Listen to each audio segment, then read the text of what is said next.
Hello, everybody. Welcome to Alley Talk here on Philly Sports Network.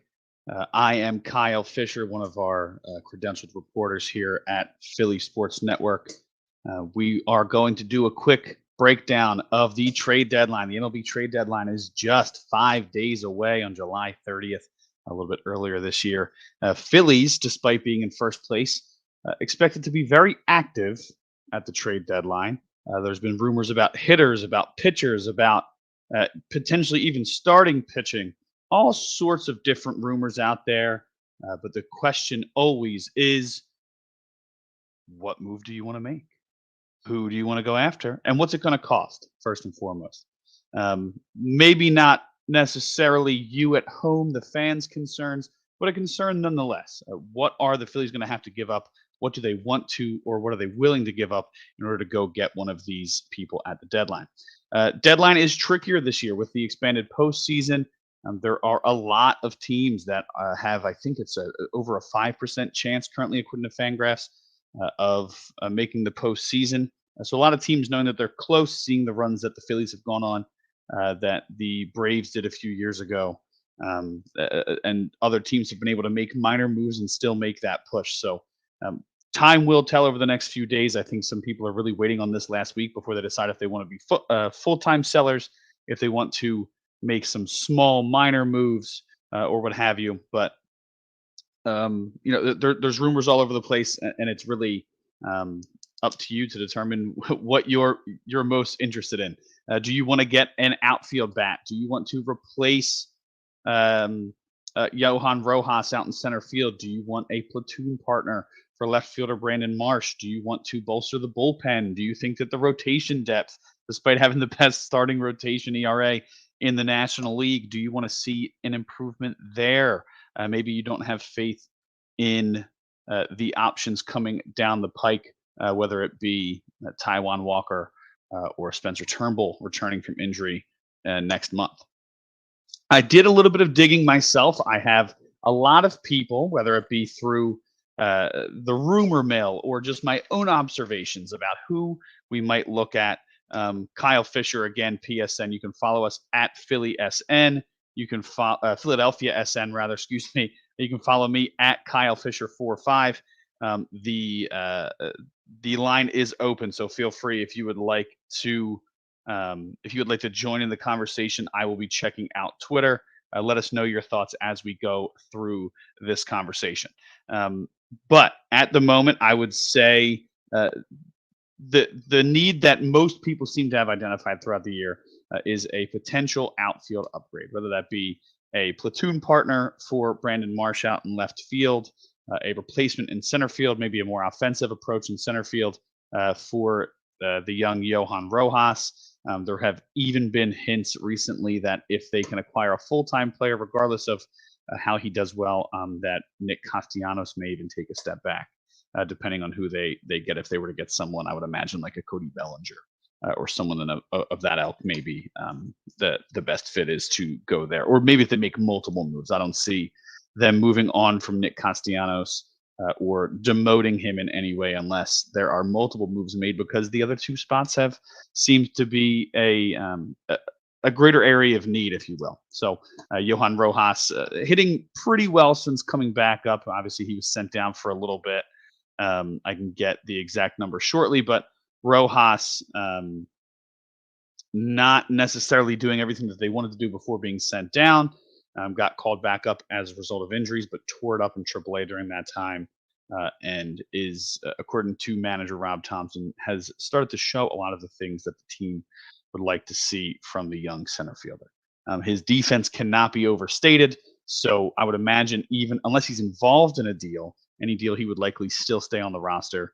Um, uh, at least in September as a call up, so he can get regular at bats. If he were to be replaced in center field, someone like Luis Roberts' status, maybe you could see him sent down to get regular at bats. But I think he would be a key piece, especially defensively, come late in the season and that postseason stretch. Looking at Rojas recently, over the last month, maybe not as well as I thought. I know he came out hot when he first got called back up. Looking at the numbers more closely, hitting 216 over the last month. So maybe I got ahead of my skis a little bit, if you will. Brandon Marsh, however, everybody fan favorite. Guy brings a lot of energy. He fits the clubhouse well. He's part of the daycare. You see the wet bandit shirts everywhere. I got one as a gift at some point. The beard, and during the pandemic, I had long hair to go along with it. So of course, everyone had to make the comparisons as soon as the Phillies traded for who's now a veteran but still a young guy, veteran outfielder from the Angels. I've had the pleasure of speaking with Brandon a few times prior to games. The guy really is super focused. He works really hard, taking extra BP whenever possible. I had a great conversation you can check out on my Twitter account where he mentioned some tips that he got from Shohei Ohtani about hitting left-handers. This year, just having a down year, hitting 140. I think his strikeout rate is above 40% when facing left-handed hitting. There are those out there that will say maybe if you just put him out there and played every day, he would be performing better, but there's no way to know that. Last year he had about the same amount, at least percentage-wise, of at bats against lefties. As a matter, it's 3 years running now where he had about 29% of his at bats versus left-handed pitching, and you didn't see drastic difference in numbers year to year. Now, this year specifically is a year where you did see those numbers against left-handers take a step back. As pitching improves across the board, it does become tougher and tougher for lefties to hit lefties, righties to hit righties. Brandon himself will say that that's not an excuse, that he needs to make the adjustments. And if you are part of the media, if you are part of the reporters that go to the game, they can tell you that the guy does put in a ton of work. So obviously a huge, huge disappointment that he hasn't been able to destroy lefties as one would hope. Hasn't gotten opportunities maybe if you're in that camp. But overall, the numbers show that he's just not ready to be there, and they have World Series on their mind. And one thing you need to do is sometimes you don't get to let guys develop like you would in different situations. You don't have the luxury of letting guys battle through some challenges as maybe you would in a different scenario. Excuse me. So my focus has been there the entire season. I think that if the rest of your offense can pick up, if the guys who are struggling a little bit right now get back on track, if JT gets back on track after returning from his surgery, Harper stays Harper, Trey plays like Trey, Alec can get back on track. We'll see with Bryson Stott. I know they moved him down in the lineup due to some recent struggles. But overall, I mean, you have 7 guys with a long history of being strong hitters. Marsh half the time against right-handers. I think the most obvious position is to upgrade, whether it be a platoon partner or full-time in left field, and then move Brandon to a platoon in center with Johan Rojas, good defender out there. So I compiled some names, if you will. I went through whether it be rumors from what Ken Rosenthal of The Athletic, what he's been hearing, other rumors reported through MLBTradeRumors.com, and then just looking into some guys that I like. So there have been rumors about a few different Rays hitters. I'm going to start there. Tampa Bay Rays. We know that they are not opposed to trading guys, even maybe before they should. They are in a tough division this year, maybe not working out the way that they had hoped when it comes to where they stand currently. But nonetheless, the Rays are an interesting team. They have been rumored in a lot of deals. They may look to trade people who are on short-term deals for more controllable pieces. They don't really have that loyalty to players necessarily. You've seen some longer contracts recently.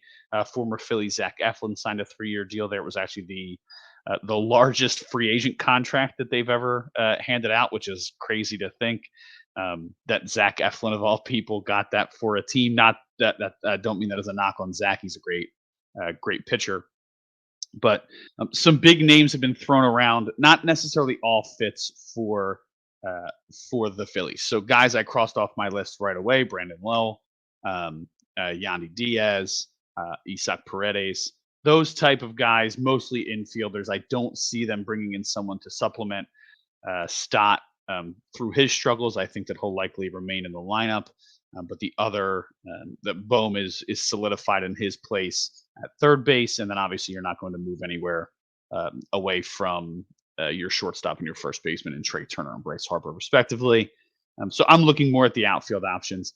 So my focus when looking at the Rays was on Randy Arozarena and a kind of under the radar target, Ahmed Rosario.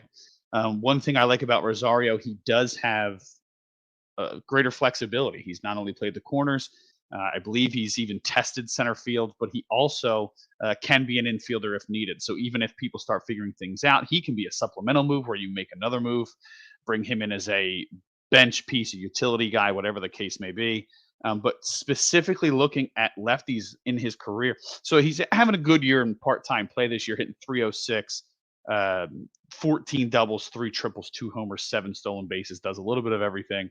Good speed, good fielder. I wouldn't say gold glove caliber, but good everywhere you put him. Um, Rosario not only having a good year this year after bouncing around a few different places, Guardians to the Dodgers, now with the Rays. Uh, in his career, he's a 300 hitter against left-handers with a 4.63 slugging, which is unlike him in his career. So seeing that sort of connection is huge. He would be a nice platoon option alongside Brandon Marsh. Um, I think that that would be a very viable trade. Rosario making 1.5 mil this season, so he'd be on the hook for less than half of that, even with the tax, maybe a half a mil. The tax that the Phillies will have to pay. I think he would be a great option. Wouldn't cost you much. He's a free agent at the end of the season, so he's not going to mess with any long-term plans. You'd be looking at giving up, low-level prospects for them. I heard a theory one time. I think it was from um, former Philly Trevor Plouffe on on Talking Baseball, the podcast over there from John Boy Media.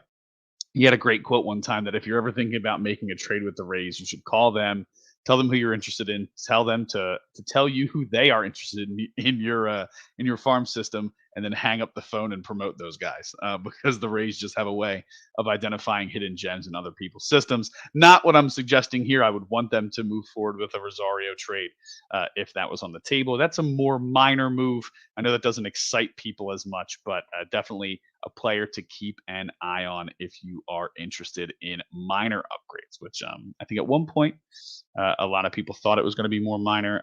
After recent struggles, maybe people are ready to hit that panic button and make a bigger move. Speaking of bigger moves, the first man I mentioned on the Rays, Randy Arozarena. Not only do we know about his postseason heroics, 33 games, he's slashing 336, 414, 690 in the postseason. The guy lives for the moment. I'm having a slight down year offensively by his own standards, hitting 213, 319, 398, 19 doubles, 15 homers, 16 stolen bases, though. So he's going to give you that great combination of gap to gap power and speed. Maybe in a better environment where he doesn't have to be one of the main contributors who would be like the fourth, fifth guy on this roster offensively. Maybe that loosens him up, and again, he thrives for the moment. He does very well in the postseason, and that's the Phillies' goal here: is the postseason. They do not want to. They're not looking for, oh, well, who can help us for the next 2-3 years at this point. They have their core, and any move that they can make to push themselves towards a World Series this year, I believe they're going to do. One thing to keep in mind with a Arozarena, unlike Rosario, who's a free agent, you would be able to keep a Arozarena a few more years. So if that means that you want to include one of your higher ranked prospects, whether that be like a Nick Abel, a Griff McGarry, even a Justin Crawford, someone along those lines, um, to supplement, you're going to have him for a few more years. He's making, what is it, 8.1 this season, so you'd probably be looking around like 3.5 million.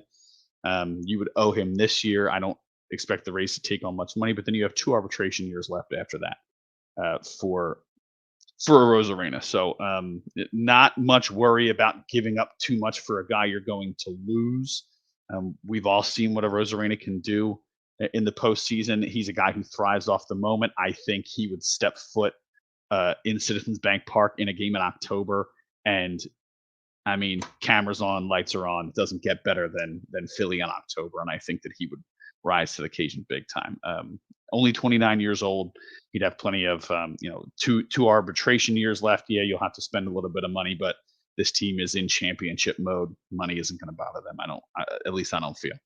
Um, so Rosarena, I mean, he's a guy that I've had circled the moment that the Rays thought about potentially making moves.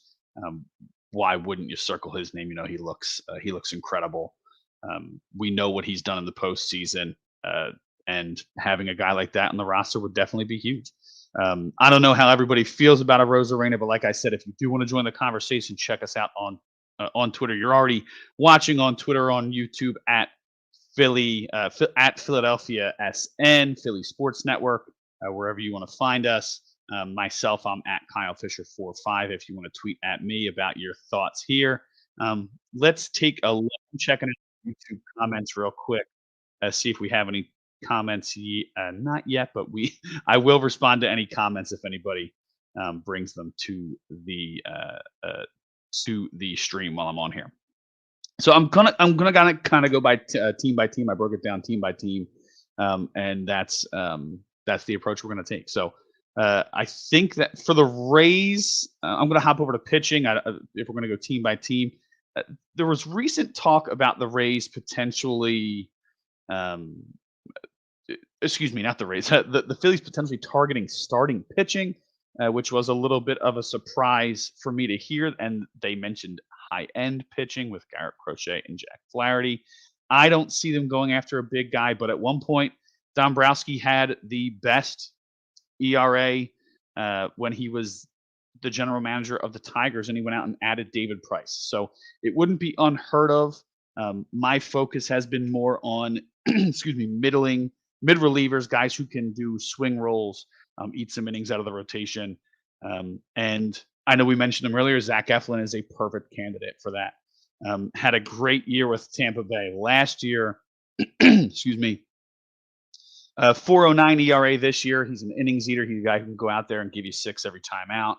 7.1 Ks per nine. Not incredible, but he's consistent. He's more about that sinker, inducing a lot of ground balls, and with strong defense in the infield, that shouldn't be a problem here in Philadelphia.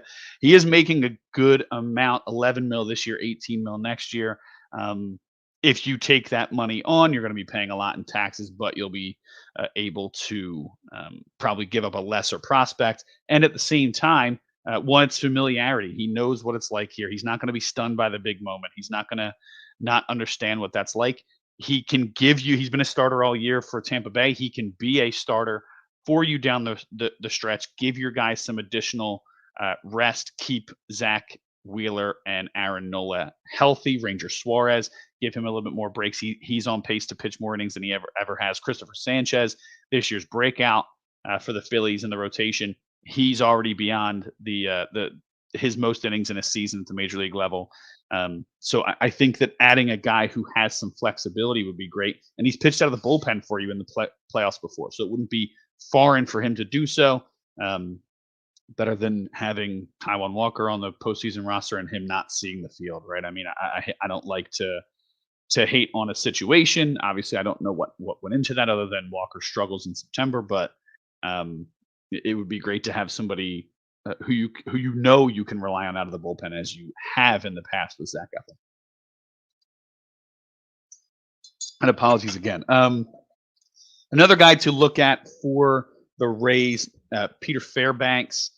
He is a reliever, 3.28 ERA, 4.0 walks per nine, 8.3 Ks per nine. He's set to get a huge pay bump next year, 7 mil per season. But the Rays do something similar to what the Phillies have done the last few years, which is they don't have set roles. So Fairbanks has been a closer before. He's closed games, but he would be fine coming out of the seventh, eighth, ninth inning. Recent bullpen struggles. I don't think those struggles will last all season. You know, we saw what happened when Alvarado struggled in the past and then got sent down and worked on some things, came back. I think that if you have another high leverage arm, that gives you the chance to put guys in lesser situations while they work through some struggles.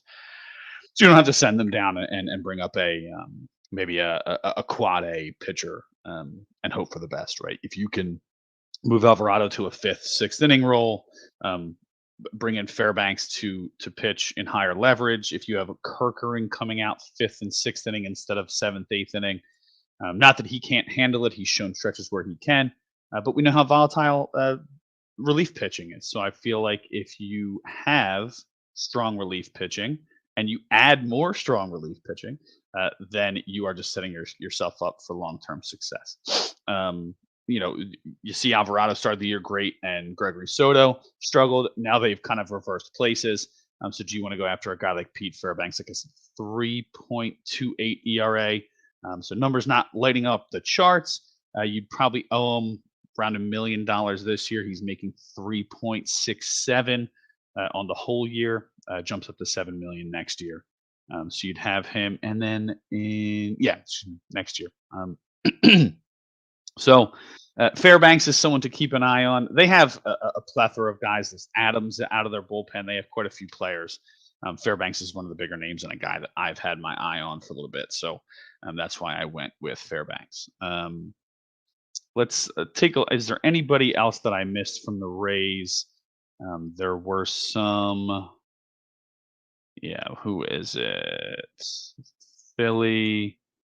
There was a piece on The Athletic where they talked about people who are most likely to be dealt and where they might be dealt to. Arozarena was mentioned for Philly. Luis Robert. We'll get to him shortly in his numbers. We're not seeing anybody else from the Rays. Eflin was mentioned, due to the familiarity. Some players we'll definitely get to from this list. Some players that I like a lot, actually, probably more than Fairbanks, but not that's not a shot at Fairbanks. There's just a lot of good players on the Rays. Jason Adam was another guy making. He's arbitration eligible through 2026. He has a 1.67 ERA at the moment. He would be a fantastic addition. 27.5% like, come on now. Guys tearing it up, but I also think that bullpen is going to be a hot commodity this year. So I think you take a shot on a guy like Fairbanks, who only has one more year, makes a decent amount of money, might be a little bit less competitive than a guy making less than $1 million this year and has team control for 2 more seasons. Adam would be the bigger get. You'd be looking at giving up a much bigger prospect if you were to go that route. Maybe someone in like the Griff McGarry range. Maybe like a Muzziotti, someone like that. I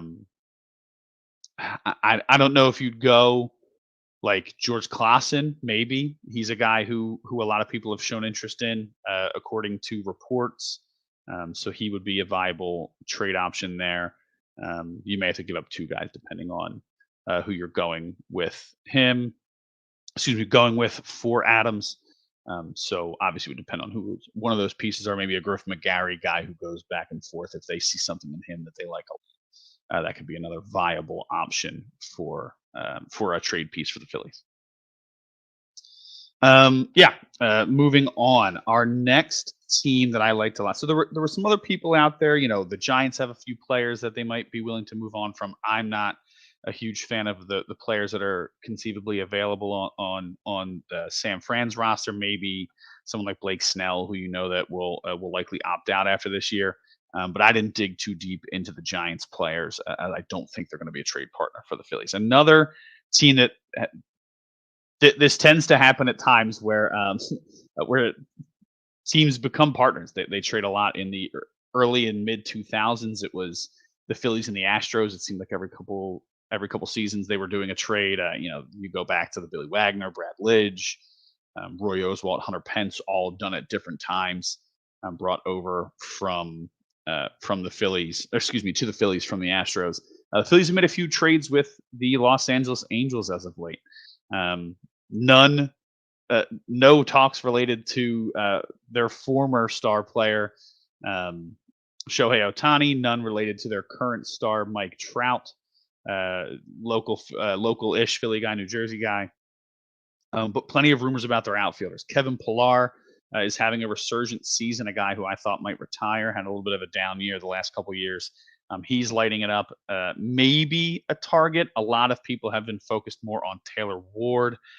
He has 2 more arbitration years after this, making like 4.8 this year. So you'd probably be looking around 2 million on the books for a guy like him. But he's hitting well ish overall. Decent gap to gap power, 18 doubles, 14 homers. Down season overall in his slash line, only 313 on base. But versus lefties, he has crushed. He'd be a perfect partner out there for Brandon Marsh. Lefties, he's hitting 333, 382, 522 in just under 70 ABs. Really, really lighting it up against left-handed pitching. He would be a perfect complement, guy off the bench and a guy who can come in against a left-handed starter and give Brandon Marsh a bit of a rest due to his struggles.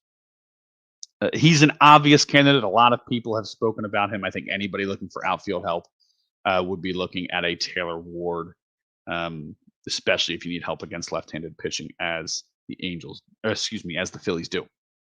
One person that I did think would be very interesting for the Phillies is Luis Rengifo. Not a lot of people talking about him because he mostly has played infield, but he's played plenty of outfield in his career, including this year for the Angels, and he is having a heck of a season. He has 1 more arbitration year. This year, he's hitting 309, 351, 432. More of a contact and speed guy. He's got 6 homers, but 22 stolen bases. He does have 12 doubles. I didn't check the triples, but he has close to 20 extra base hits, over 20 steals. And he's a consistent force. So he could be a guy where you give up 2 top 30 guys. Maybe, again, I hate to keep mentioning McGarry, but maybe a McGarry and a Klassen, maybe a Alexis De La Cruz and a Caleb Ricketts. I don't know if they want to trade from their catching depth because they are thin, but that would be another option.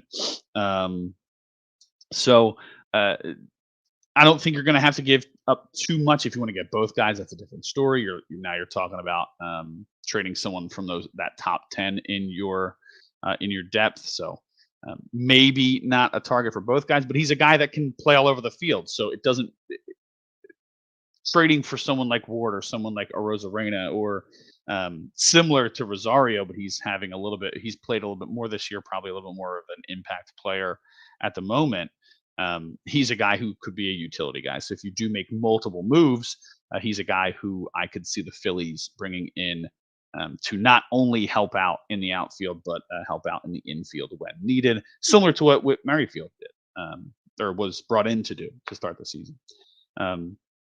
So I've had my eye on Rengifo all season long as a switch hitter, but he has killed lefties as well. He's hitting 380 against left-handed pitching this season. 380. So almost the exact opposite of the 140 that Brandon Marsh is hitting against left-handed pitchers so far this season. Rengifo just gives you a lot of flexibility. He's a guy that I like, and I still don't think he's going to cost too much when it comes to prospect capital. I don't think that's a major concern for Dombrowski. I think the top-end guys he's going to want to hold on to if he can. But ultimately, I think it comes down to improving the roster for this season, and Rengifo would be a big improvement. A lot of people like to talk about potentially doing combo trades. They made 2 trades with the Angels before, not together in one season when they brought in Marsh and Syndergaard at the same time. So to switch over to the pitching side of things, the Angels do have 2 guys who the Phillies may be interested in. First off, a guy that a lot of people have talked about, their closer, Estevez. He is having a very good season. I don't have his closing percentage, or excuse me, save percentage off the top of my head, but 2.38 ERA in the last year of a deal. He's making 6, just under 7, about 6 3/4. So having a strong season at the back end of that Los Angeles bullpen. And He'll be a free agent after this year, so not a lot of long-term worry when it comes to a guy like Estevez. Another guy, Tyler Anderson, they've mentioned wanting to go with potentially getting a starting pitcher in here. Tyler Anderson in the second year of a 3-year, $39 million deal. So 13 mil owed this season, 13 next season. If the Angels want a better prospect back, maybe they eat some of that money. And now you're talking about one of the top 10 prospects in the Phillies rotation potentially, especially if you're doing a combination where you're bringing in two guys. I don't think you'd see Justin Crawford, but maybe a Rincon, maybe a Carlos De La Cruz, maybe someone along those lines you could see being included. But either one of those guys, I mean, Anderson had a not great year last year. He's bounced back with a 2.91 ERA this year, keeping the ball in the yard for the most part. And he has experience pitching out of the pen as well. So if you do need to move him there come postseason, it wouldn't be uncomfortable for him. Estevez, he's, I mean, there's not much you can say. He's done very well this season. Ever since coming over from Colorado to the Angels, he's been pretty good. All-star last year, fell off a little bit in the second half, so there's a little bit of a worry there. But that 2.38 ERA just jumps out at you. 20 saves on the season for a not so great Angels squad. His whip is incredible, keeps guys off the bases. A 0.735 whip. Don't hear a lot of whips that low. Just walks being so common in today's game. Only 3 home runs. He's only walked 5 guys this season. He's a guy that I would really be a fan of the Phillies bringing in. So he is someone to keep an eye on in the next 5 days. See if that's someone that the Phillies want to target, especially if you're doing some sort of Taylor Ward and Carlos Estevez combination, something along those lines. So the Angels, you know, they're always an interesting trade partner. We've talked about them in the past, and the team's history with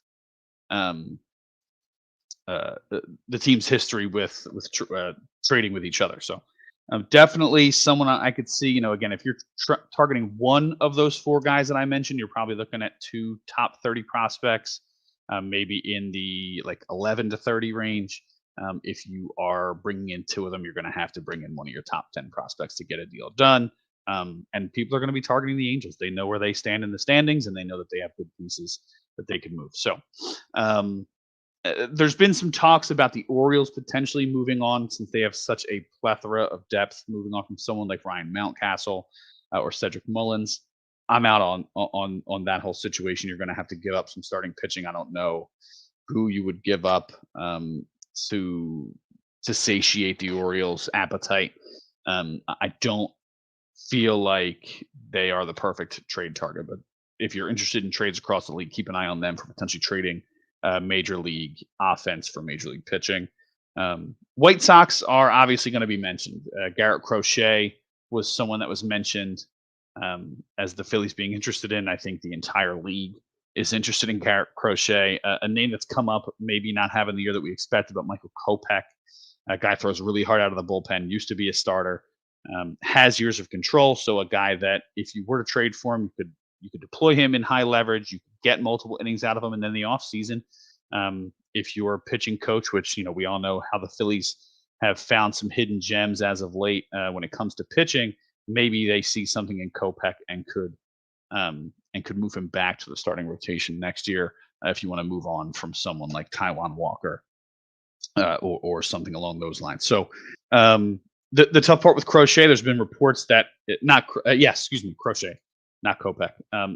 Crochet has basically said he's throwing a lot of innings this year, and he has essentially said like he's not willing to pitch deep unless he gets an extension. So if you are trading for him, get ready to pay. I mean, that's basically it. I mean, if you want him on your roster, you're going to have to pay him if you want him to make an impact this year. I find that bold, but you also see situations where, you know, he eventually got his money, but say the Nationals ended up pitching Steven Strasburg that year, where they sat him in the leading up to the postseason run. If they had pitched him and he had a devastating arm injury at that time, then he never gets that paycheck. So I understand exactly why, especially in today's game when everybody's throwing harder, more, um, guys are getting injured at a higher rate. I think that it's a smart move from him and his agent. Genius idea. You want to stick around with a team. Um, I want to stay with the White Sox long term, but you are there. You know that you're not going to have to pitch deep into the postseason. If you tell them that you're going to need some rest at the end of the year, that you have the luxury of giving them that. If you get traded to a Phillies or a Braves or a Dodgers, they're going to want to see you go long, and you've made it very clear. I like that approach from his agent, but for that reason, I'm out. I don't want the Phillies to approach. It's going to cost you a lot of prospect capital, uh, as well as you're going to have to pay him, and you've just paid a few pitchers already. Um, I'm not opposed if they do it, but I don't think they are willing to pay him right off the bat without getting him in here for a little bit, seeing what he can do.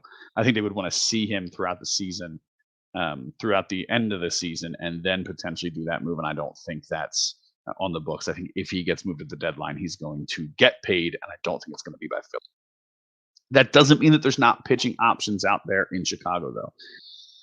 One guy that people have mentioned, but not too much for the Phillies, is Eric Fetty. Um, Veteran, he's been around since 2017, spent a lot of time with the Nationals, came over to the White Sox, and is 7-3 with a 2.98 ERA this season. A 1.113 WHIP. Um, he does give up the long ball a little bit, but a good strikeout rate, 8 Ks per nine, 2.4 walks per nine, not any bad numbers, about a home run per nine as well. So he's a guy to keep an eye on. Like I said, 2.98 ERA is better than his career numbers, best season he's ever had. And he is contract wise in the last year of his deal, 7.5 million. You're not going to have to give up a top end prospect to acquire his services. And he's a guy who, at the very least, is going to give you innings to help give some of the guys some rest, whether that be Wheeler, Nola, Suarez, Sanchez, the guy we mentioned, and then potentially late in the season he can give um, a respite to your bullpen as well by moving to the pen himself, or giving you the luxury of moving some guys back there when they come back, like a Walker or a Turnbull. Excuse me. But obviously, when it comes to the White Sox, nobody wants to hear about their pitching unless it's Crochet or Kopech, and nobody wants to hear about their offense unless it is Luis Robert. Luis Robert Jr. We all know what Lou Bob can do for you. When he is healthy, he is a stud. Finished second in Rookie of the Year voting back in 2020. He was an All-Star last year. He has a Gold Glove and a Silver Slugger in the closet. The guy rakes when he is healthy. Last year, his first full season, 145 games, only season that he's had over 100 games in his career. But he showed what he can do: 36 doubles, 38 homers, 20 steals, and a Silver Slugger award. If you go for a guy like him, you're going to have to give up a lot. But that doesn't mean that it's not worth it. He's under team control for quite a few years. He's only in his age 26 season. You would have Robert that's on a decent contract as well. They tried to do a deal similar to what the Braves do, sign him to a long-term deal with increasing salaries. 12.5 this year, 15 next year, and then two $20 million club options. So if it doesn't work out, you'd be off the hook after next year. He can play a plus center field. He's exclusively been a center fielder. If you do want to move him to left to take it easy on his knees, you can move Marsh into a platoon in center field with Rojas. Both of those guys are plus defenders in center. But so is Robert. He's got a strong arm out there, a guy that you could rely on both sides of the ball.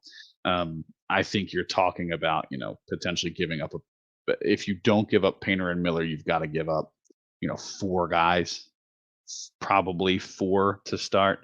I mean, if you're only looking at Robert, maybe you give up Mick Abel. I saw an idea for, I want to give the person credit, Jim Bowden of The Athletic. He said a Justin Crawford and Mick Abel package would be a fit for Robert. Obviously, the Phillies taking on the money may be a little bit of help there, but mostly the Phillies would be taking on the money. I don't see them trading Miller or Painter. I think they're going to try and hold on to those two guys. So if you're not going to give up one of them, you got to give up 2+ guys. And Justin Crawford and Mick Abel fit that bill as the number 3 and number 5 prospects in their system, respectively. So definitely two big names. Maybe bring a big name back in, and if you're willing to add in another piece, maybe you bring in a Fetty as well. They may have someone in their bullpen I'm overlooking, but if you want to get a bullpen piece and throw in another piece to get that done, you could do that. Another guy, Tommy Pham, not having a great year overall, but he could be a partner with with Brandon Marsh out there in left field. Not hitting great against left-handed pitching this year, but he's cheap option, making 2.5 mil this season, a free agent after the year. So definitely someone to keep an eye on. But Luis Robert would be the focus there, and then, like I said, Fetty is your top option when it comes to affordable, controllable starters. Looking at the next team, just as a reminder, guys, you're listening to Alley Talk here on the Philadelphia Sports Network, part of Metro Philadelphia. Check us out on Twitter and on YouTube. Philly Sports Network on YouTube, at Philadelphia SN on Twitter. Check me out YouTube. It's Kyle Fisher. Twitter at Kyle Fisher 45. You can check me out for covering the team. I'll be at the Yankees games Monday and Tuesday as a member of the media covering the team from the press box. So follow along for coverage of those games throughout. All right, let's get back into it. We're a little bit past the halfway mark, or at least the halfway mark of people I wrote down. Looking at who's at. Oh, this is a good combo. The Marlins. So interdivisional trades, not always the most popular, but we've done it before. Say hello to JT Realmuto. Worked out pretty well for the Phillies. The guy who everybody keeps mentioning from the offensive end of the spectrum is Jazz Chisholm. He could go in and be your center fielder if you make another move, or you feel strong enough in the outfield. He could move in and help Bryson Stott at second base on days where he needs a break. Having a pretty solid year, 251, a 413 slugging, 13 homers, 14 doubles, 21 steals. The guy does a little bit of everything.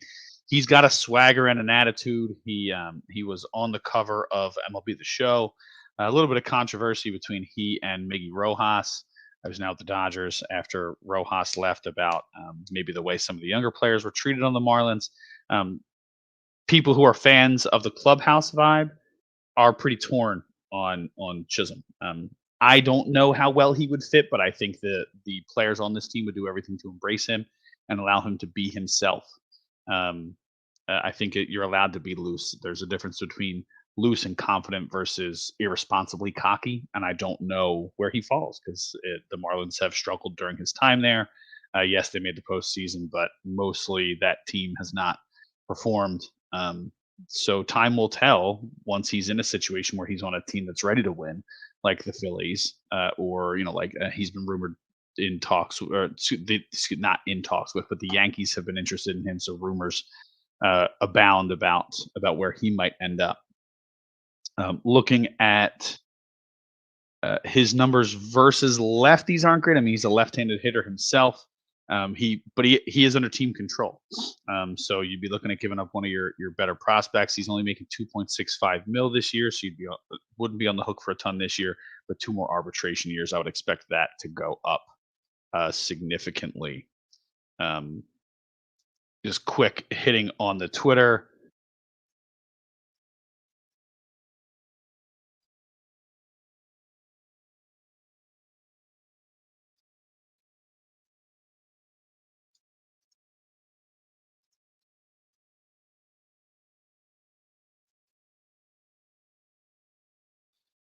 Yeah. So sorry, everybody. Um, the uh, but they do have pitching options as well. The big one and Phillies have been rumored to be um, connected to the Marlins when it comes to Tanner Scott as well, their closer.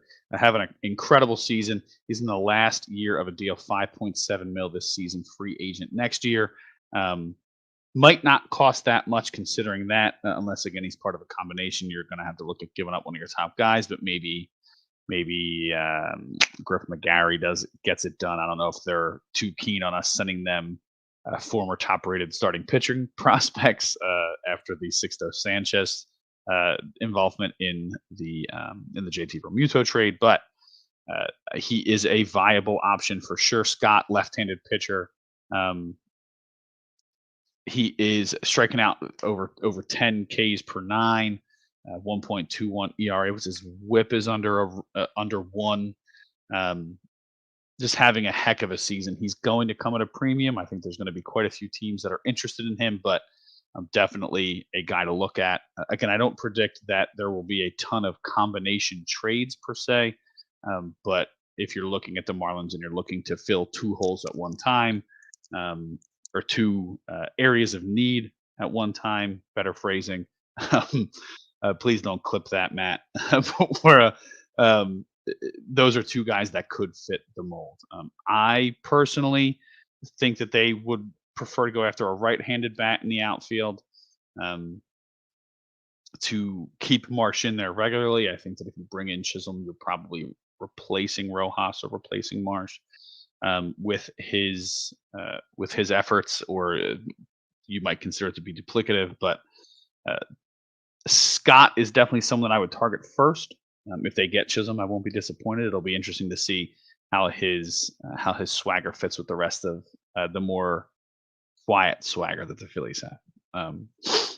Uh, that's about it from the Marlins' perspective. People have mentioned Berger and Bell, but not a need that the Phillies have. You could potentially see them target like a Jesus Sanchez or Brian De La Cruz. They do have some decent options in the corners, but if you're going to spend prospect capital on someone like that, there's other options similar out there, who might have better numbers overall. So I think those are the two main guys that I could see the Phillies targeting, especially because one of them has this. Excuse me, Chisholm has center field flexibility, and Scott. I think no matter who they acquire in the bullpen, I don't. If they acquire someone who is a closer right now, I don't think that means that they become the Phillies closer. So I think Scott would be deployed in a similar manner to what they've done with the rest of the pen. So maybe he's an eighth inning guy one day, a sixth inning guy the next day. They're going to play matchups as Rob Thompson likes to do. We're going to cross off some teams from the list real quick. I was able to, for those who were listening in live the entire time, I apologize for the quick moment of silence while I tweeted out the link again. So for anyone who just joined us, thanks for joining in on Alley Talk, the Phillies trade deadline preview, here on Philadelphia Sports Network. I am seeing that we have uh, some comments on our mainstream. Apologies, I missed those. I was checking the Twitter. The Dylan Cease no hitter. The Dylan Cease no hitter. Wow, how cool was that? For those of you who were working during the day and didn't have easy access to MLB app or MLB Network, the Dylan Cease no hitter was an exciting moment. I mean, who doesn't like to see a no hitter? I know they've become a little bit more frequent the last few years, but it's still really hard to do. I thought one of the coolest parts of it is that he's with the Padres. Luis Arraez is also with the Padres now. Cease got through 8 2/3 with a no hitter 2 years ago, and the man to break it up was Luis Arraez, and now they're on the same team celebrating on the field together. Cease's no hitter. So really, really cool moment for them. cool moment for baseball. How can you not be romantic about baseball? He wasn't the one to record the last out, but he was the first guy up in Cease's face from the bench. He went and got the ball and made sure to be the one to hand it to Cease. So took a no hitter away from him and then gave the memory to him and made sure that it was safe and secure. Really, really great question. If you didn't see it, go check out some highlights. The guy was on fire. I saw some great notes from my friend Lenny. Lenny, if you're out there, he had some great notes about it that I thought were really fun. 9 Ks, um, had 34 called strikes or swinging strikes, and then 21 foul balls on top of it. He was just pounding the strike zone over and over and over again. Talk about another White Sox pitcher during this era who's moved on. Who maybe that's Crochet for the Phillies in a little bit. Who knows? Molino, I see you joining us on Twitter. Oh, there you go. You know what? First time using this stream platform. It brings all the comments in one spot. How about that? So I don't need to check the different places. Got them all in one spot. I don't know how you guys think. I know we have 2 people checking in right now. Molino, do you have any thoughts on any of the players I've mentioned so far, whether that be the White Sox pitchers? Luis Robert, would you like him? We're going to raise a reunion with Eflin or going after Randy Arozarena. Anything that you guys want to revisit, we can do that also. Was crossing off my names, got through the Angels and Taylor Ward. For those just joining, Mike Trout was not mentioned. Sorry. We went past him pretty quickly. The Marlins we just got through. The Nats we got through. We're getting near the end of my list here. One guy that Philly fans became very familiar with right before the All-Star break is the Athletics' Brent Rooker, mostly a DH, played a tiny bit of left and right field, mostly a Kyle Schwarber type, where you can put him out there and he'll do the job, but don't know if he's the best fit. And my argument a little bit ago was if you plan on trading for a guy who's going to be a significant decrease defensively in the outfield, one, you're going to want to make sure that you have Rojas and Marsh as late inning defensive replacements, especially come postseason. But one thing to consider is if you are trading for a bat first, and Rooker would be a bat only. I mean, he would play left, but he would mostly be a bat. You'd have some concerns about deploying him in left field over and over again. I know that it's not as cut and dry as I'm making it out to be, but if you're going to trade for a bat, then who cares if he can play left field? If you're willing to put a poor defender out in left field, like Rooker, he would be a great fit in the lineup, don't get me wrong. But if you're willing to put a guy like that out there, then you should also be willing to put Kyle Schwarber out in left field. And if you are willing to put Kyle Schwarber out in left field, then you can trade for any bat and put them at DH, whether that's a JD Martinez or a Pete Alonso if he became available. Not saying that he will be available or that the Phillies would trade for him, but if you're going to trade for a bat, not that there's many better bats out there, right? I think that that's part of it as well, is he's one of the better bats available on the market. But if you are going to trade for just a bat, who cares if he can field? If you're willing to put Rooker out in left field, you should be willing to put Schwarber out in left field too. Maybe he's not as bad as Schwarber has shown at times. So maybe I'm overthinking it, but that's something that I thought for a little while. And then he came to Philadelphia and he put 2 balls on the bricks, hit 2 home runs over 450 feet and opened everybody's eyes here in Philadelphia as I literally widen my eyes for those watching. And how can you deny it? I mean, he's hitting 290, a guy who's not known necessarily as an average hitter, hitting 290 this season, slugging .574, 19 doubles, 16 homers. He hit 20 doubles, 30 homers last year. He's even better against left-handed pitching. I mean, he destroys lefties. He might be the perfect platoon partner for Marsh. He might be even better as a as a guy for if you put him out there every day and then you move Marsh to center. Um, Molina, I see you chiming in. First, I started this off at the top. I think a more important position, and just hop into the comments for a moment, guys. I'll get back to my Brent Rooker conversation and the Athletics pitching options in a moment. I think that an outfielder doesn't have to necessarily be a guy the caliber of Luis Robert, but I think that an outfielder is key. I think that you've seen the way that Marsh has struggled against lefties, the way that um, Rojas has not really hit out there. Pache has not hit out there at all. Your outfield is really your weak point. Now, I'm a big Nick Castellanos supporter, not only for his leadership, but on the field. I think you get beyond the slow start. He's going to give you strong effort in the outfield. He's going to give you strong effort at the plate every day. He's become a reliable outfielder defensively, and his best months in his career, his best months are August and September. So even though he started to heat up already, especially since June, he's been really strong since the beginning of June. His numbers should, in theory, get even better, and I think you're going to have less of a concern with him out there playing right field every day. I do feel like the outfield um, is uh, is the key spot that you want to target. You want to get somebody out there to help in left and center, but you can never have too many bullpen arms. If you're making me pick one, I'm picking an outfielder first. Um, but I think everybody's going to be in the market for some relief pitching, and the Phillies should be one of those guys. Um, Looking at to hop back to the Brent Rooker conversation, like I said, he's mostly a DH, but if he can go out there and be serviceable, and then you can run um, Johan Rojas out there every day.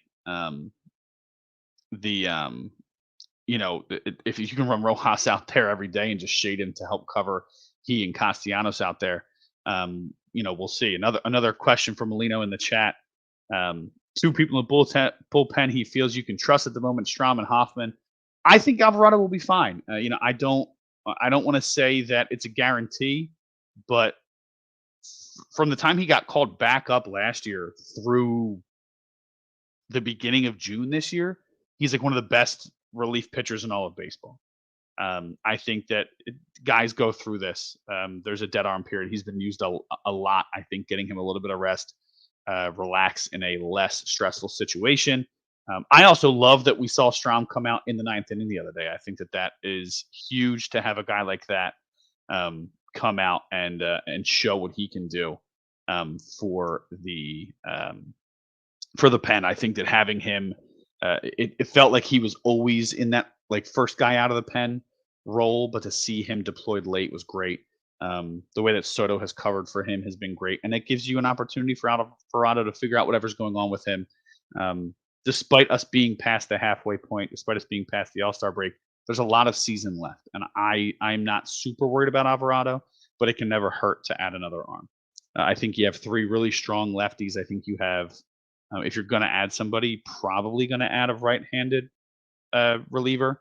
Kerkering has hit some rough patches recently, but he's shown that he can be reliable, especially if you're deploying him a little bit earlier. And then obviously you have someone like Hoffman. I mean, he's just been absolutely incredible. So to see Hoffman do what he's done all year, I mean, he's so much fun to watch, and to think that he was brought in because he pitched well to Harper during his rehab. I mean, just to see what the Phillies have been able to do with some guys. That's why I wouldn't be surprised, and I'm going to mention a guy in a moment, but I wouldn't be surprised if they saw something in somebody like they did with Hoffman, like they did with Alvarado, like they did with Sanchez, like they did with Junior Marte, like they did with Brogdon. There's so many guys in this bullpen depth chart, even the guys in AAA that weren't necessarily highly touted, and the Phillies went out and did something with those guys, saw something in them, and were able to bring them in, and you've seen success. Even if it's a small bit of success like Connor Brogdon had. or a ton of success like Hoffman and Alvarado have had. I think that those are you might see some more moves like that. You may see two guys, one guy with options, one guy without out of the bullpen. I think that both of those would be good. But to get back to the athletics conversation, thanks for chiming in, Molino. I appreciate the love. Anybody else who wants to chime in now that I figured out the chat, now that I figured out the comments, I can bring your comments up and we can talk. And we can talk about whatever you want to talk about when it comes to Phillies trade deadline. Brent Rooker, like I mentioned, he's making, nothing. The guy's making 750, nothing. Like it would blow my world away if I made this much, but nothing in the baseball terms. 750K this year, 3 more years of arbitration. Like I said, not a whole lot of defense. He almost feels like a guy where you trade for him, you bring him in this year, and you figure the rest out later in the offseason. Whether he's a guy that you want to keep and you want to move on from somebody else, whether he's a guy that you move in a different type of deal in the offseason or next season, doing what the Orioles are hoping to do, trading a major league ready fielder for a major league ready pitcher, something along those lines. You don't lose all your flexibility by bringing him in just because of what I said about his defense. I think that it is from an offensive perspective, it's clearly a great move, right? It's a guy that you would love to have added into that lineup. And if he doesn't have to carry the lineup, imagine how much looser he'll be out there. But yeah, absolutely destroys lefties and is hitting 290 overall in the season with plenty of pop. How can you deny it? The Athletics, when it comes to pitching, everyone will focus on the sensational Mason Miller out of the bullpen. How could you not? Guy throws 103 in your face, like every pitch, and then a nasty slider to fall off the table. He's not even in arbitration in his pre-arb, so it's 4 to 5 years of control, making 700, I believe, 720 coming into the season. So not expensive on the books, but young controllable arms cost you a lot in prospects. So if you're going to go out and get a Mason Miller, you're talking about giving up 3 prospects, 4 prospects, and one of them being a major player. I don't know if it's if they asked for Aiden Miller, I think the Phillies would laugh at them. If they asked for Andrew Painter or Justin Crawford, I think the Phillies would laugh at them. If they mentioned Mick Abel, maybe they say, okay, we're not going to go much further than that. The tough part is I think that there's going to be a bidding war for him, and they're in a situation where they don't have to give him up. They have a ton of control. He's not going to cost a lot of money. But you also maximize your value by moving him now. I think that one thing I would be concerned about is guys who throw that hard, their health does not last as long as it could if they weren't throwing 104 on the radar gun, which is just crazy. I think if I stood in there and someone threw 104 miles an hour, I wouldn't even realize that the ball had been thrown. I think that it would just be. It sounds impossible. I can't believe people have gotten hits off of him at all. It sounds insane. But Miller is, he's electric. How you watch him and you're just, whoa, I need to pay attention to that guy. But one guy, and I've mentioned him before. If you've read my pieces, I've mentioned him in the past as well. Ross Stripling. And I know the name doesn't exude confidence. The name doesn't scream World Series contention.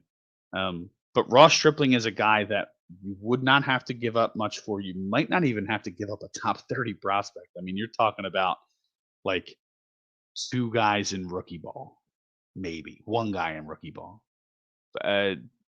Delete the top 50 prospects in your system from the list, and then hand them a list and say pick one. Whoever's left on here. He's making a decent chunk of money, but he has a ton of experience in various roles. He's pitched in the postseason for the Rays. He was on the Dodgers last season, with the A's now, but he's 9.25 mil. So if you are willing to take on all that money for the rest of this season, knowing that he's a free agent after the year, you'd have to give up even less of a prospect for him. And he's a guy who can give you innings, can give you length, out of the bullpen, out of the rotation. He's pitched exclusively as a starting pitcher this year. Actually, just got activated by the Athletics again. Um, Before their recent struggles, Stripling seemed like an obvious choice for me. I feel like he's a guy where um, you needed to improve in the margins, and he's if you could get them to take a little bit of money, he'd be really in the margins. Um, but if you didn't want to give up much prospect capital, he's a guy that you could target regardless. So he's somebody that I would potentially look at. Not saying I would go out of my way. I wouldn't offer any of my important prospects, but he's a guy who, if you get him alongside Rooker, maybe would be a an interesting choice. Um, and a lot can be said about experience. Guys, for how often guys get hurt nowadays. And yes, I noted that he just got off the injured list himself, but um, when you look at um, guys with experience pitching in the postseason and pitching long seasons, there's not a ton out there who are readily available, and he is one of them. Who have we not hit on yet? We went over the Angels. Renhefo is someone that I would love to target. The Nationals, of course, the Nationals. How can we not touch on the Nationals, especially after recent reports have come out that the Phillies have shown interest in two of their players? Mr. Lane Thomas, corner outfielder, can play a little bit of center, but mostly a corner outfielder, and relief pitcher Kyle Finnegan, closer at the moment. Kyle Finnegan, they traded their setup man Hunter Harvey to the Royals earlier this season. So clearly in a position where they're going to sell some short-term guys. Thomas and Finnegan both one more year of control after this season, and both would be really strong fits for what the Phillies need. Finnegan is having a really strong season as Washington's closer. Have the numbers here. There he is, Finnegan. 2.32 ERA over 42 and two-third innings. 44 strikeouts over that time, a whip under one, 5.1 mil arbitration eligible next season. But he is another impact arm that you could add to the back end of your rotation. And he's a right-hander, which I think is more important for for Philadelphia at this time. Lane Thomas as well. You've heard his name thrown out a little bit. 5.45 mil, also ARB eligible next year. Hitting 247 on the year, 8 homers, not anything that jumps off the page at you. He did finish last year with 36 doubles and 28 homers. Very surprising numbers. That means that he has it in there, though, right? I don't think that you can expect that year after year from him, but clearly he has plenty of pop in his system. Also a steals guy. He's got 26 stolen bases this year after recording 20 last season as well. The main reason that the Phillies would go out and target Thomas, like I said, he can play a little bit of center. So if you really want to put him there and leave Marsh and left, you can do that. But versus left-handed pitching this season, hitting 329 with a 518 slug. It doesn't get more perfect than that for the needs of this Phillies roster. Excuse me. I think he would be a good fit. You have an extra year of control. I think if you wanted to target those two guys, you're talking about probably one guy in your top 20. But we'll see what that means. We'll see how the market plays out and what that means for the Phillies. I like Lane Thomas. I think that Thomas would be a good fit. I think that Finnegan would also be a good fit, so I think that that's an easy target. Maybe you don't get to get both guys. Maybe you go Thomas and you get a relief pitcher elsewhere, someone who maybe doesn't cost as much or won't cost as much prospect capital, because I think that a lot of people are looking at Kyle Finnegan as a potential upgrade to their bullpen. Good choices. Jesse Winker is a guy who's been mentioned as an outfield bat. He's also in the final year of his on a 1-year deal, or in the final year of a deal with the Nats. He's a left-handed hitter in the outfield, so don't know how he fits well. And it's not like he's killing lefties, so it's not necessarily the best fit, but another name to keep an eye on if they're willing to upgrade at all 3 positions. As far as other guys, I mean, we covered the main teams, especially teams where you could look at both relief pitching and um, relief pitching and outfield help. One guy I've mentioned in the past, Mark Canha. I think that he would fit really well with this team. Gritty guy when he was with the Mets, led the league in getting hit by a pitch. Utley vibes for those who who remember Utley in his heyday. Would just doesn't mind leaning into one. A little bit older in the final year of his deal, 11.5 mil. Um, He's a fine defender in left field. He's not going to light the world on fire. He's not super fast, but he's a fine defender in left field. He can play first base if you need to spell Bryce Harper a day. Good at both, not great at either. But versus left-handed hitting, left-handed pitching rather, he's slugging 471, a 410 on base against lefties. So he's a guy who's willing to take a walk, willing to take a hit by pitch. He's a guy who I think would actually fit the attitude of the Phillies very well.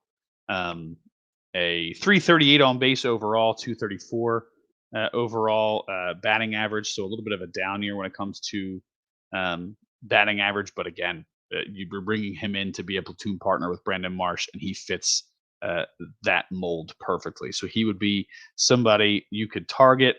Tigers, I haven't really dove into their relief core. But let's take a look. We have a little bit of time left on this stream. We're a little bit over an hour, but that's okay. Anybody who jumps off the page, so not a relief pitcher, but Jack Flaherty has been mentioned a lot as a potential target when it comes to starting pitching. A 2.95 ERA, 7.5 on the year. He's an innings eater. He's a guy who can give you a strong effort every fifth day. So he's somebody.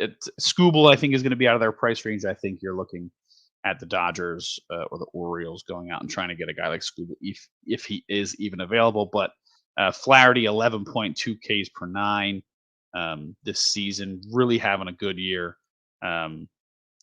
He would be a guy that they could target if they wanted to double up, but not necessarily a guy that I would hang my hat on. I think that he's an option, but maybe not the option. Another guy, Andrew Chafin. He's somebody that they could go after. Maybe Jason Foley, their closer, but I don't see that as someone that they're ready to move on from. Chafin's a left-hander, so the priority being on right-handed pitching. I don't see that necessarily as the best option, but it doesn't mean that it's not an option, right? It doesn't, just because it's not the best option doesn't mean it's not someone that they could potentially target. Jack Flaherty is also in the last year of his deal, making a good amount, 14 mil, but somebody that if they do want to add rotation depth, you could see someone like Jack Flaherty be moved, and then you don't have to worry about a huge increase in salary next season. A couple other guys I mentioned. Canha. The Blue Jays seem to be in sell mode. One guy that I really like from the Blue Jays is Yami Garcia. 6 mil this season, probably going to be about 2.5 is what the Phillies would owe him if they acquired him in a trade. Free agent after the year, so you don't have to worry about long term. He's got a 2.70 ERA with a 2.64 FIP. I didn't even know that you could do that. I didn't know that your FIP could be lower. That's how well this guy's pitching this year. His WHIP is 0.8. He's got 12.6 Ks per nine. He's only allowed 3 home runs on the season, 2.4 walks per nine this season. If I think he's going to be a hot commodity, but he is a guy that I would love the Phillies to go after. If you've played fantasy baseball at all, he is a guy that you should be very familiar with. As even when he's not the team's closer, he is a guy who can get you strong results out of the bull. But that's my little side tangent about fantasy baseball. He's got 5 saves on the year, 29 games, 30 innings. The 3 home runs, the 8 walks. That's it. I mean, 42 Ks in 30 innings. The guy is lighting it up in his age 33 season. And maybe he's a guy that you could extend if you want to, but you could take advantage of the hot year and then reevaluate in the offseason. So he is somebody that I would love to target from Toronto. They have other people. I heard people mention George Springer mostly because of what he's done in the postseason, but his numbers are not good, and he's actually has reverse splits. He does worse against lefties throughout his career, and especially this year than he does against righties. Um, yeah, I don't see anybody else who stands out. I mean, who wouldn't love a guy like Bo Bichette, but I don't think that happens. Maybe Kevin Kiermaier just to have some outfield depth. He announced that he's going to retire after this season, but not the hitter, and definitely not the left-handed hitter that you would hope to see. There's some other guys out there. The Rockies. If you want to attack Quantrill or Beeks, both of those guys would be solid ads. The Cubs, Drew Smiley, if they go scorched earth and want to sell half the team, if they want to trade someone like Imanaga or Steele or Bellinger or Morel, there's guys that you could take from that team, and that would definitely be a huge improvement. They seem more inclined to potentially sell. The Rangers get brought up a lot because they're right on the edge of the playoffs. They're a team that's built to contend, but may not contend this year. Maybe a reunion with someone like Michael Lorenzen would be fun, and a guy who's pitched in multiple roles, so he could be a starter or a reliever for them. But I've gone through all of my notes. I've hit all of the major players, guys. This was a pleasure. We've had quite a few views. I appreciate everybody checking us out. Molino, thank you for the comments. Elsewhere on YouTube, I'll throw you up there just because you added, and now that I figured out how to do it. And we got the question about the Cease no-hitter earlier. If you haven't seen it, great moment between him and Luis Arias. We hit on potential trade partners across both the American League and the National League. Thank you guys for viewing. Thank you for checking us out. Make sure you check us out on YouTube, Philly Sports Network. If you want to follow along on Twitter, if you are checking out on the YouTube, at Philadelphia SN, myself at Kyle Fisher 45. Make sure to check me out. Like I said, I'll be down at the ballpark for the Yankees series on Monday and Tuesday, talking to some players, talking to Rob Thompson pre and post.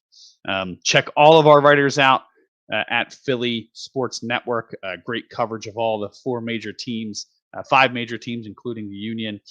We have some great coverage going on of the Sixers, Eagles, and Flyers this week, with all of the huge news going on with those three teams as well. So it might be baseball season, but check us out across the board at Philly Sports Network. This has been Alley Talk, the Phillies trade deadline preview. Appreciate you guys listening, and you will hear from us soon.